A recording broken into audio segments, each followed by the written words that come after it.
Hey guys, how you doing? Oh, sun's decided to go in my face. This is just a video for I'm going to put onto Facebook and put onto YouTube as well. Just talking about the marathons. I'll try and keep it brief because I like to say I'm a notorious, excuse me, a notorious waffler.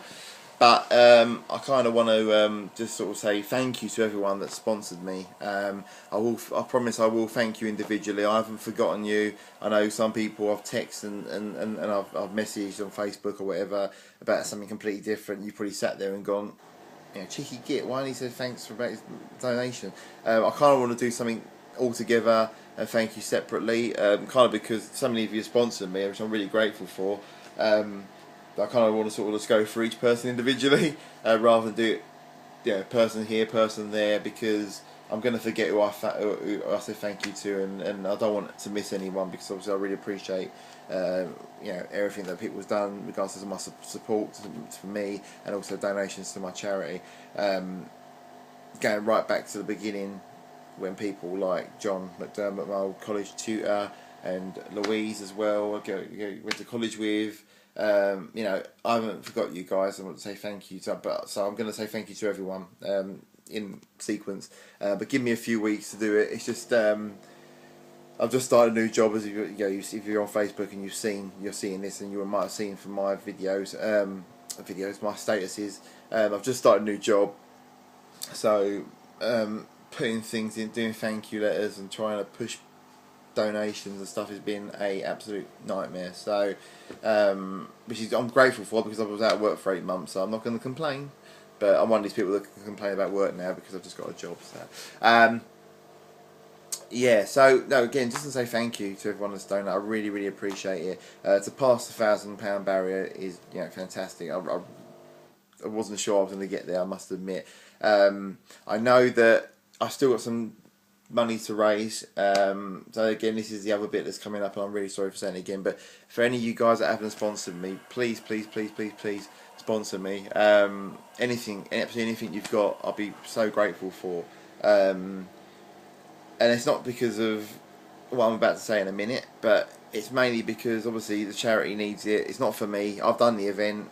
It doesn't matter. It doesn't matter. But I'm doing it to showcase what WizKids do and the charity itself, and also you know, the great work they do. It's not the fact that I've run 2 marathons or anything like that. Like I said before, I'm not the hero in any way, shape or form. I just wanted to do my bit and try and raise money for a fantastic charity who do fantastic work. My 2 events were just a way of getting that out there. It's got nothing to do with me. Like I said, the children that disabled children that trying to live a fulfilling life every day. They're the heroes. They're the people that you should be raining plaudits on. And when I say plaudits, I mean in the form of donations, so they can, you know, we can purchase equipment and education for the children. But yeah, if you haven't sponsored me, please, please do. I know times are tough, and you know, things can't always. You can't always. You got families to support. I appreciate that. And I feel bad sometimes asking. I really do. But absolutely anything. If you've just somehow not been able to do it, or you've forgotten about it, please, yeah, please donate. What I was going to say, the thing I was about to say in a minute was. Obviously, I've said in the previous video, I'm going to make this brief because I don't want it to sound the way it's going to sound. Obviously, I set myself a target of reaching £1,600 for WizKids. I'm just over the £1,000 mark, which is fantastic now, so I've got time to go. When I set up initially, started the charity calls, that's the word. When I literally started to try and fundraise for the charity, I was in employment working. Fortunately, not long after that, sod's law, I lost my job, and I was out of work for 8 months. So the fundraising couldn't go exactly as well as I hoped it to go.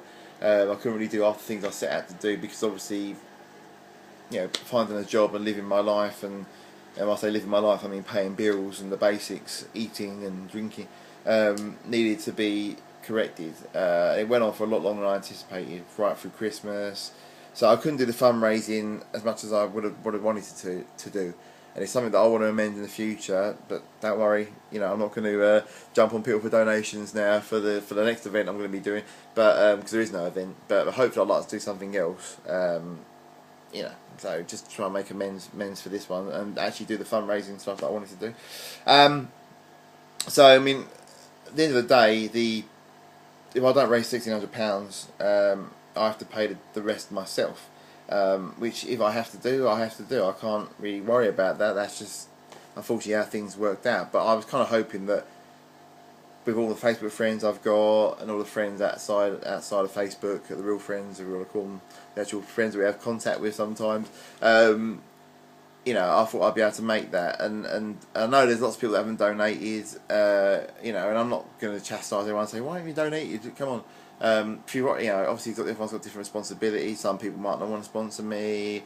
Some people might just say, well, you know, I can't afford it at the moment. That's fine, you know, it's not a problem. Some people might have forgotten, you know, but I mean, I kind of hoped that I would make it. If it doesn't happen, if that's not to be the case, then that's not to be the case. But you know, I don't want anyone to think that I've prioritised anything else over the fundraising. I'm going to be hitting some people with some direct messaging. Hope you don't mind that. Just sort of, when I say direct message, I don't mean in a sort of sweary type way, or having a go at you. I mean just messaging people direct rather than putting my link in the homepage. Because I guess some people see that and I guess some people don't. So I'm going to be hitting the people that haven't sponsored me, not literally, but hitting them with a message just to sort of say, like, to remind people of it. So if you can, yeah, if anyone can do that, that'd be fantastic. Anything that gets me close to the goal would be brilliant, and that's not because I've got to pay the rest. It's just because I've got a goal to reach for the charity, and I want to reach it. So, yeah. So, just want to say again, thank you to everyone that sponsored me, and also for your message support. If you're watching this on Facebook, you would have seen that the photos that I put up, and my girlfriend did upload some pictures as well of me doing both events. So the evidence is there. I did do it. It was bloody hard, as you might have seen on Facebook. I did the first marathon in Brighton, kind of during or the after effects of flu. I'd say during, because I was really ill the next few days. Went down to Brighton on the Friday. Was ill on the Friday morning. Woke up all of a sudden with aches and pains and all sorts of stuff. I was like, oh, it was really weak. It's Thursday night, I was fine. Went up and dosed myself on every vitamin, zinc, magnesium, vitamin C, paracetamol, everything you can imagine. Dosed myself up on glucose tablets, everything to try and get myself fit and ready for that Sunday. Saturday I woke up with a really sore throat and blocked up, so I bought quite a Sudafed, quite a powerful decongestion just to clear that out. Sunday I woke up just feeling like crap. Apologise if you're eating at the moment when I say this, but I had a lot of chesty crap that I was coughing up, and it was kind of sticking on my throat, so it kind of made me lose my voice because I couldn't talk on Sunday morning. So I felt like death warmed up on the Sunday. Waiting at the start line as well. We was in the cold for about 20 minutes after the gun went off. So when we started, it was, you know, it was freezing. But the rest of the day turned out quite nice. It was quite sunny. I ran the first 17 miles, which I was really pleased about. One of my girlfriend's friends, or our friend Laura, who ran it with us, her dad ran it last year with swollen glands, and he was saying to me that he ran the sort of first 16, 17 miles and then kind of walked the rest, and it's kind of, I thought, that's not a bad plan, because obviously I had London to think about the following week. So that's kind of what I did. I ran the first 17 miles and then walked the rest on and off, and then ran the last bit when I realised it was going to be pushing me at 6 hours. I didn't want to get 6 hours on my record, because I thought I was a bit better than that, because I trained a lot, and you know, so if I didn't walk, I think I would have beaten my previous best time of 5 hours 9, which is I'd done in London in 2004. But I think running the last mile and a half or so, like kind of fast, really messed me up for the next few days. I did cross the line in 5 hours 59 and 50 seconds, I think it was. So I was just 10 seconds out from that 6 hour mark, which I was pleased about because I still want that 6 on my record. And it was still half hour better than my last marathon in 2010, but I did hardly any training. So just because to show that training does pay off. If you think that doing a marathon, do the training, it does work, surprisingly. But I was really ill the next few days, next week or so. I had breakfast meal, I had a pre-Brighton breakfast meal, and then, breakfast rather, what am I talking about? I had pre-Brighton breakfast, and then turns out I didn't eat anything else until Thursday night, because I was so ill. Like Sunday, I put my tongue in a minute. The Sunday after Brighton we went to Harvester to grab something to eat. My girlfriend, my mum and dad, and I couldn't eat anything. I couldn't stomach it. I don't know why. Just couldn't eat it. Monday morning, I woke up really rough. I had to go to a training course in Canvey Island for the whole week. Was backwards and forwards between Romford and Canvey Island. Driving like death, warmed up. Tuesday, I had my friend Paul's and Danielle's wedding.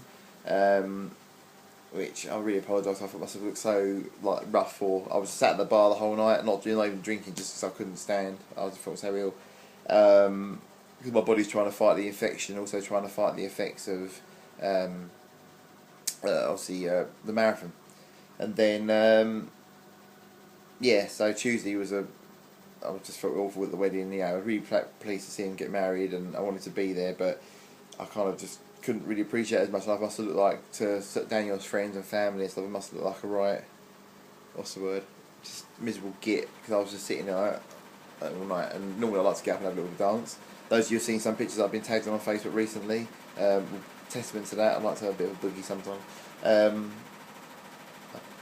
Yeah, so that was after Brighton the whole week. So then Thursday I started to get better. I had some dinner. I kind of thought about having to build my strength up again for London that Sunday, which I think I just did there or thereabouts. Because I woke up on the Sunday, got to London, had train problems getting into London. Was one of the last people to start London.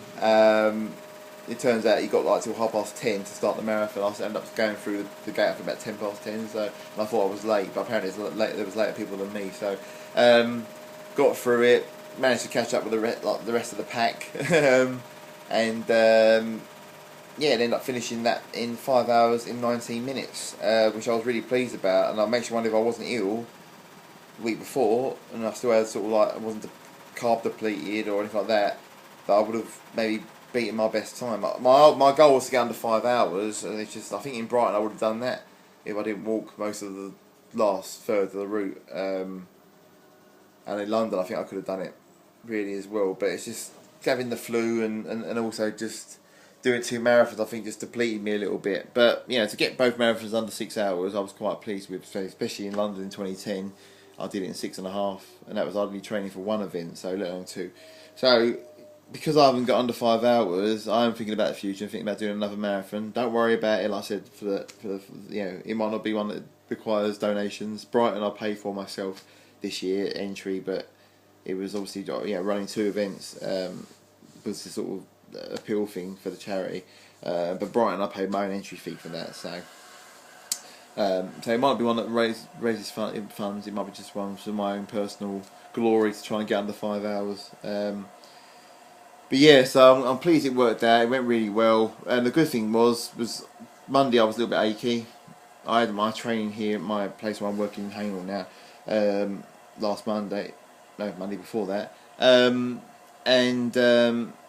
by Tuesday all the pains were gone. Did have no pains, no blisters on my feet, nothing. So, which I was quite pleased about, which I hope was testament down to the training really. But yeah, so all in all, it went very, very well. I'm very, very pleased to say that I'd done it and completed it, even though it was about 3 weeks ago. And I apologise because of work and stuff. I haven't had to upload a video. I really am sorry. But I will be being a bit more direct with people just to try and see if I can get any more funds. I'm going to put my link in the comment section below. If you please, again, those of you who haven't sponsored me, please sponsor me. You know, I know you might have seen on Facebook, there might be pictures of me at gallivanting doing stuff, but that's not it's not at the detriment of the charity. I'll go as far as to say, and be honest with you, the last 8 months I've been living off the bank of mum and dad and my girlfriend. Everything you see me gone to gigs or gone to concerts or anything, they've all paid for them, and I'm going to spend the next sort of 2-3 months paying people back. So a lot of people might look at. I know I've had a couple of people sort of say, "Oh my God, he's asking for charity," but look, he's out, doing this. And it's like, well, I haven't really been social at all. So it's literally, I've been social, it's through birthdays and weddings, and my girlfriend's paid for everything. So because I've had no money, so I'll get my paycheck at the end of this month, and there we go. But anyway, that's another subject.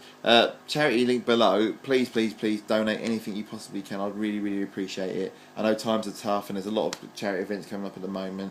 But anything you can do to get me close to that goal and help with kids, I'd be really grateful. Anyway, guys, take care. Thanks for watching for the whole 15 minutes. And I'll speak to you soon. Bye.